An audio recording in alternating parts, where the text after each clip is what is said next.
আমাদের হাত ধরতে আসো বাপরে ভালো ইয়ারে খুব বড় ভারী কত রে চার চার চার খুব ওজন এরা সাপের বোকা কামড়ায় না তো সহজ কয় ফিট হবে 10 ফিট 5-7 ফিট হবে নাকি সোজা কত না পারে সাপটা কত বড় দেখেছিস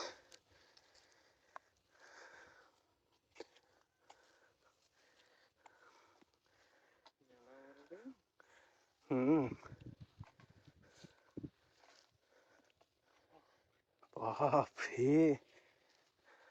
লেজের গোড়া আসিস না তো আরে এলেছো কি লেজে কাটা থাকে লেজ আরে লেজ বিশাল সাপ